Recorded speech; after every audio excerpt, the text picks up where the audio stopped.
Hello, good day BS at 3B, especially to our instructor in this subject, Sir Elvis Rasaat.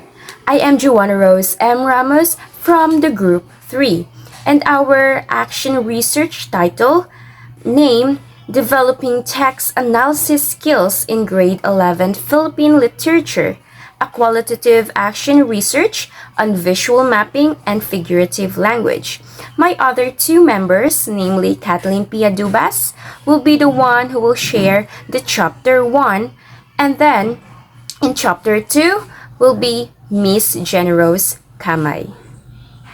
So we include the table of contents. As you can see, the table of contents, there are the title page until the advisor's initial review or approval.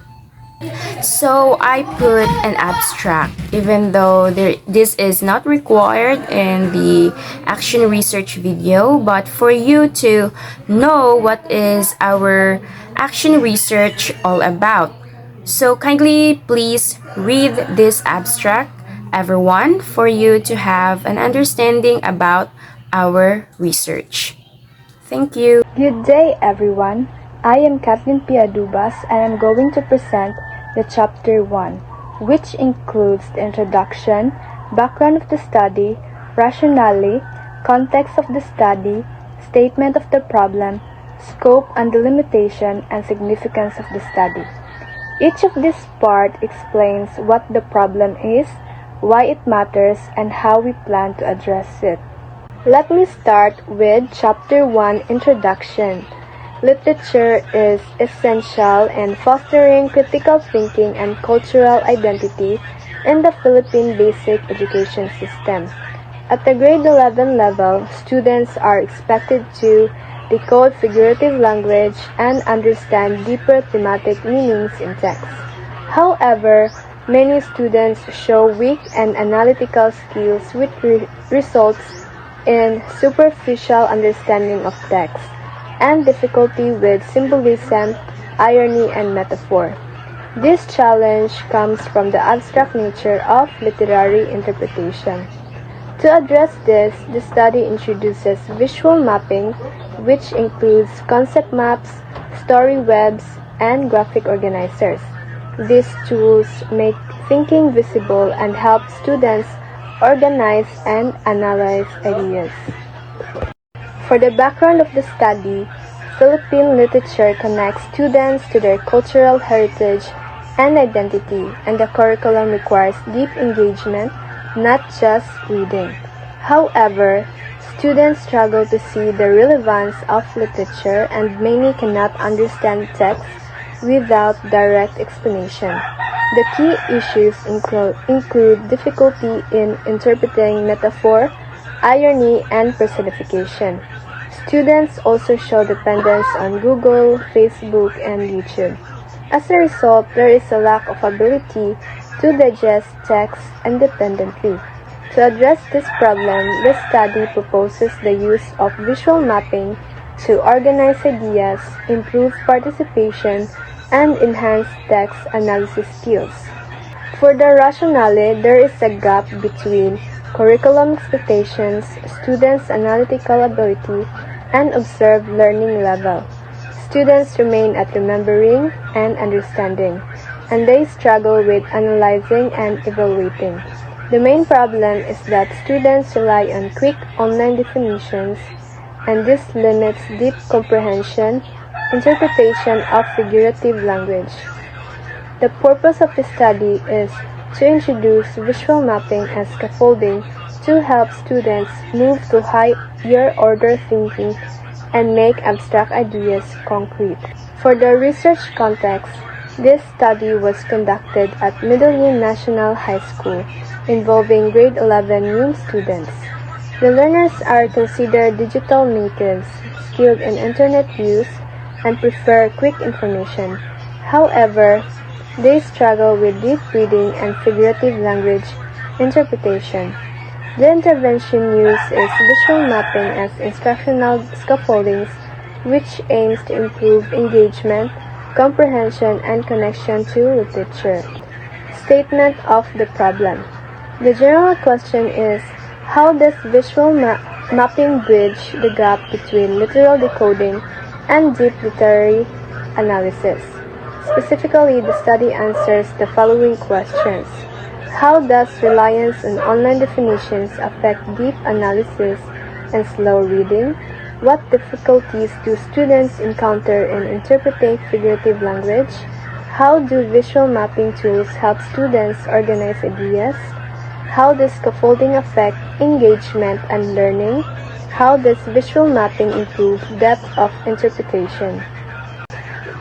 For the scope and delimitation, this study focuses on grade 11 UM student, school year 2025-2026. It covers figurative language such as metaphor, irony, and personification.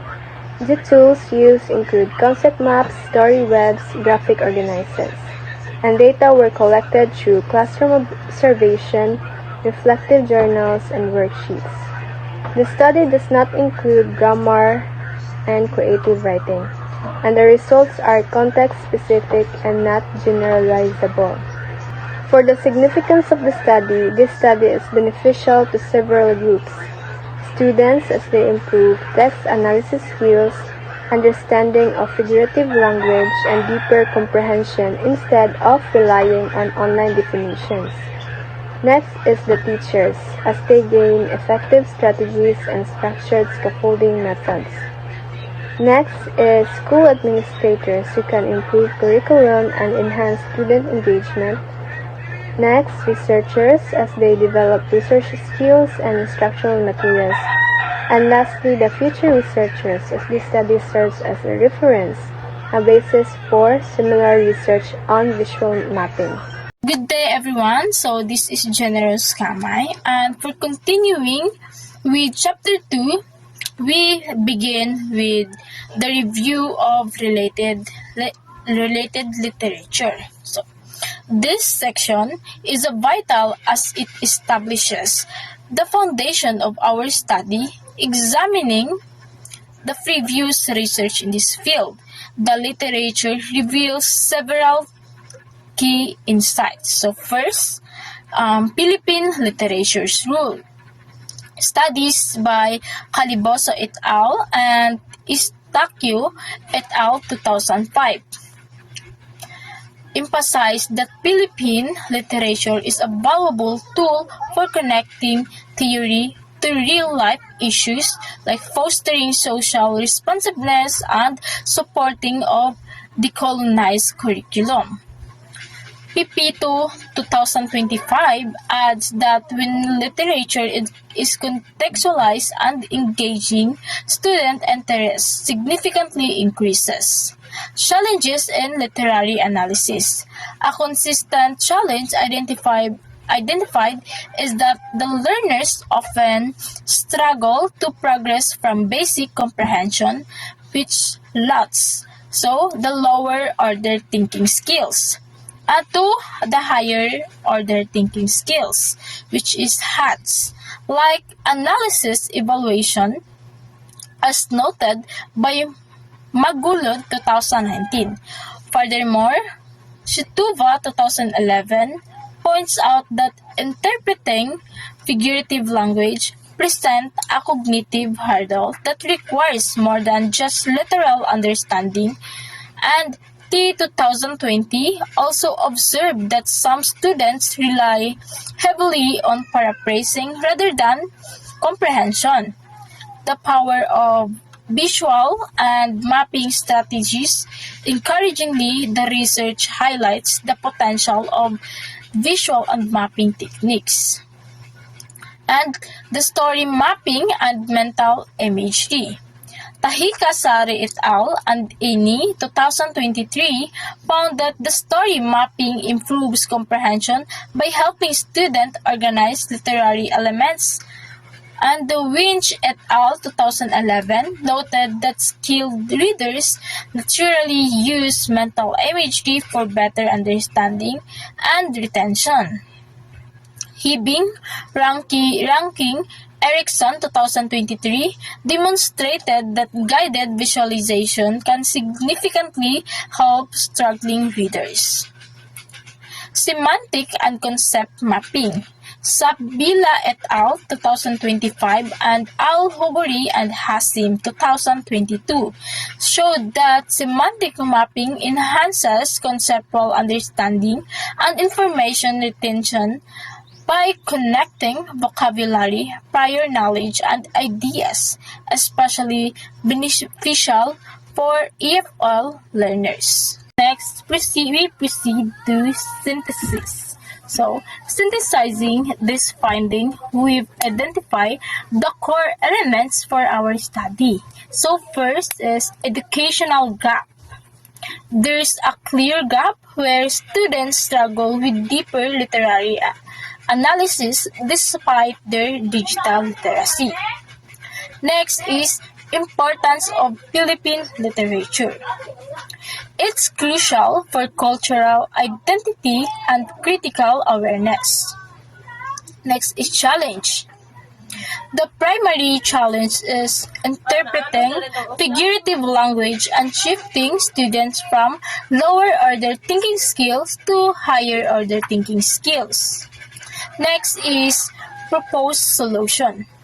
Based on the RRL, visual mapping strategies including concept maps, story, webs, and figurative language organizers are proposed as an effective solution. So, these tools help students externalize their thinking, clarify meaning, and significantly boost their comprehension.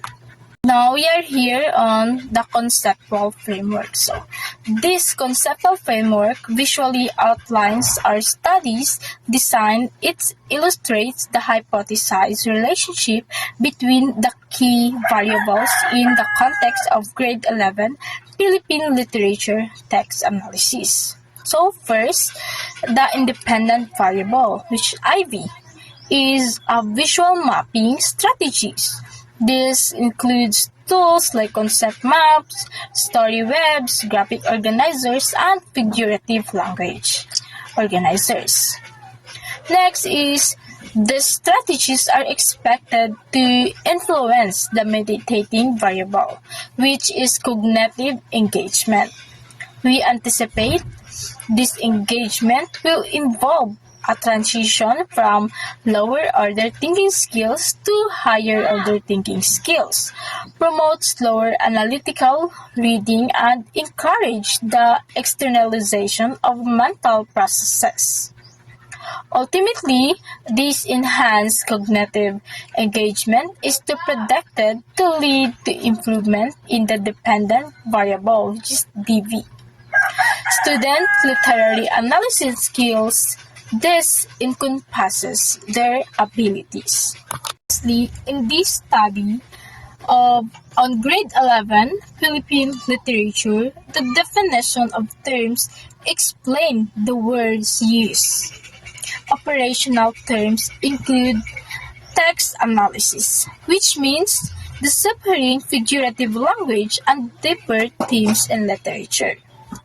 Next is mapping, using graphic tools to make thinking visible, and the slow reading, deep engagement with text for thorough comprehension, instructional scaffolding, structured support for interpreting literature, emotional engagement, students' interest and connection to literature, classroom observation, monitoring students' participation and comprehension and curriculum implementation, applying K-12 Filipino literature curriculum.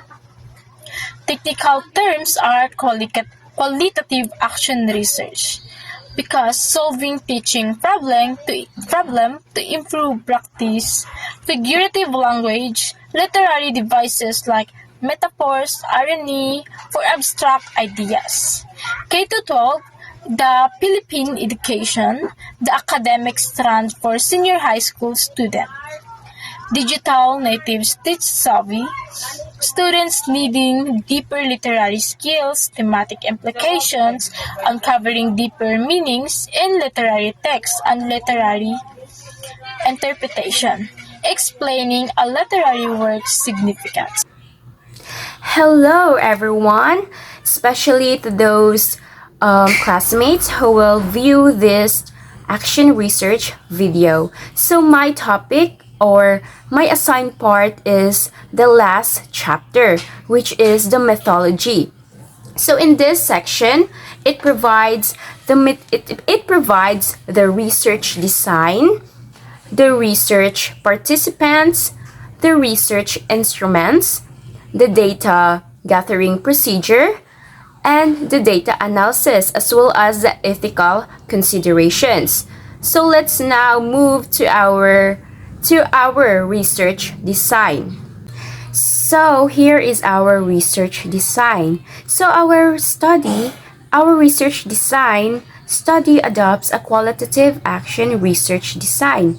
So why we chose this? So we chose this specifically because it follows the cyclical plan, act, observe model of an action research, which is perfect for the classroom setting.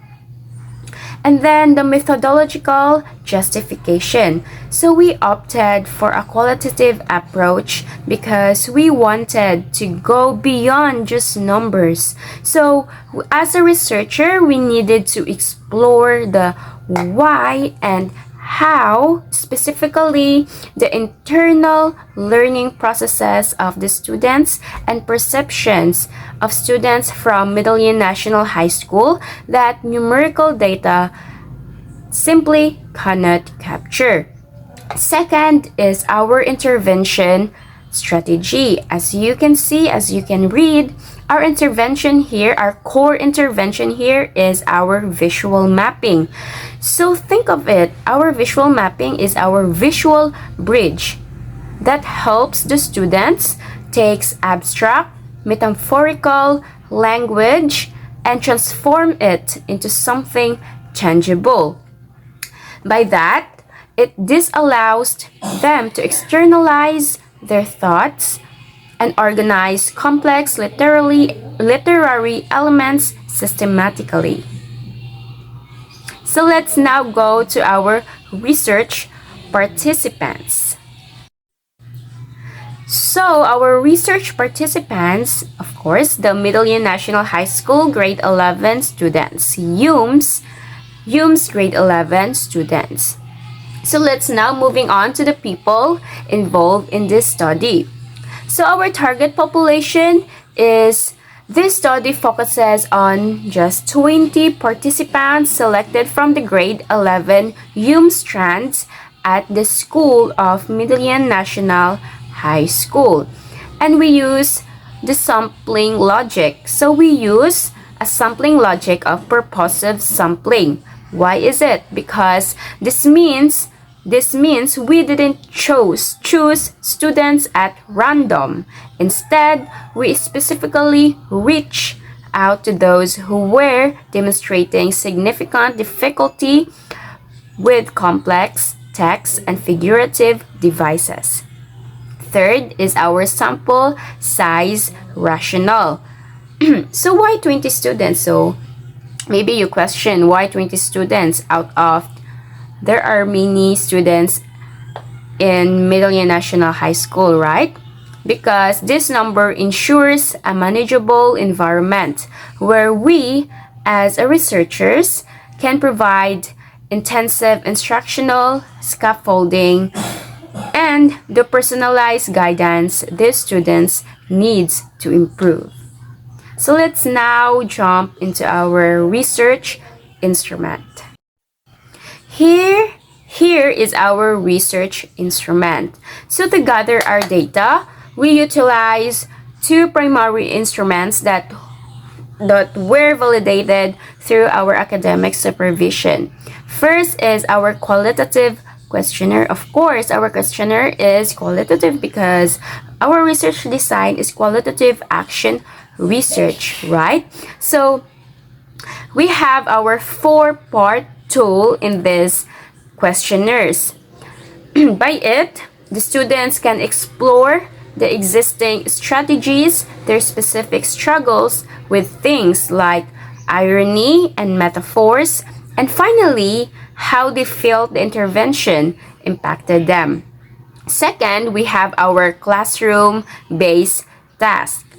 If you read our research, we have our classroom-based task. So this classroom-based task, we also look at a direct evidence of learning instead of just giving the students a task.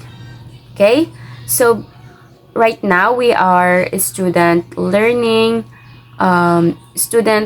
centered rather than teaching learning centered. Of course, so we analyze the actual story webs and concept maps the students created during their literature. So as a researcher, we have to analyze, we have to take a look of our respondents of how they are doing, if this classroom-based task improve their figurative language understanding, or maybe not, or we can help them to improve their cognitive development. Where are we? So concept maps, so the students during their literature lessons to see their progress in real time. So let's now dig into our data gathering procedure. So in here, our data gathering procedure. So the data collections followed a rigorous 4-stage process. First is the preparation. So we started by identifying the core pedagogical problem and developing the visual tools, right? Second is the orientation. So next was the ethical phase. The ethical phase, which will be my topic under the data analysis later. So next was the ethical phase. So briefing everyone involved and securing the informed consent. Third is the implementation. Here in implementation, this is where the action happened. Take note of it. This is where the action happened. So as a researcher, we integrated visual mapping directly into the curriculum while maintaining active observations. Lastly, the reflection, of course. So finally, we administered the questionnaires to document how the students' comprehension had evolved. So let's now move to our data analysis. Here in our data analysis, so to make the sense of all of this information, we use the thematic analysis and coding. So we use initial coding. First, we identified significant statements and recurring ideas from the students, and we use thematic synthesis. So we then group the students into group codes, into broader themes such as challenges in interpretation or effectiveness of visual tools. That is our thematic synthesis. Third is the validation. So to ensure the accuracy, of course, we cross-reference the questionnaires' results with our own observational notes because it is qualitative. Your feelings is involved in this research to make sure the findings truly effective and reflective or effective the classroom experience. So let's now go to our last part in this chapter 3, methodology, which is the ethical considerations. So here is the last part of the methodology under chapter 3. Finally, the ethical considerations. So to maintain the highest level of research integrity, we as a researcher, we enforce several protocols. First, the informed consent. So this consent, we obtain formal permission from everyone, from the school principal and teachers to the parents and to the students themselves. Second is the privacy, of course, to ensure complete anonymity, we used alphanumeric coding. So what is an alphanumeric coding? So instead of names, we use P1 or P2 or A1 or A2. That is an alphanumeric code or alphanumeric names. Third is a voluntary participation. Of course, we made sure every student is not participating forcibly, but every student knew they had the right to withdraw at any time without any academic prejudice or any academic pressure. Fourth is the confidentiality.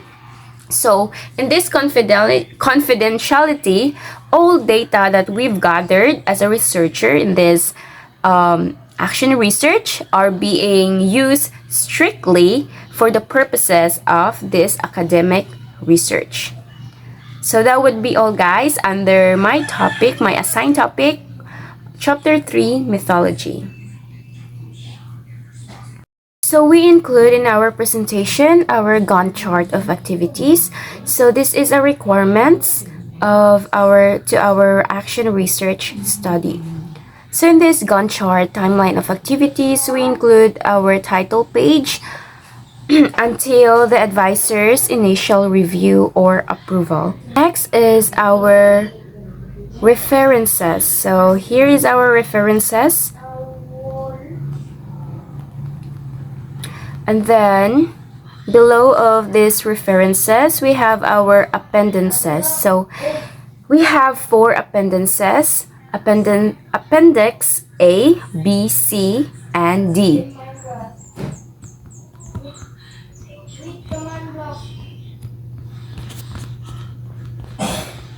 So in Appendix A, we include our problem statement. Here, problem statement with sub-problems. And in Appendix B, we put our qualitative questionnaire and our classroom-based task. And Appendix C, here in Appendix C is the information sheet and informed consents of those advisors, principals, parents, and especially to our respondents, which are the students from Medellin National High School. Lastly, the Appendix D is our curriculum vitae of the researchers. Here is our personal information. If you will know who is your researchers. Then lastly is the advisor's initial review or approval by Sir Elvis Rasaot. To conclude our action research video, I hope that all the researchers can integrate this research into an actual classroom settings, and I hope everyone who view this research can apply in real situations. Thank you for viewing, and I hope that this video is formative and our voice are audible. And if you have any questions, please kindly comment in the G class stream. Thank you, everyone. I hope that you have a good day. Goodbye.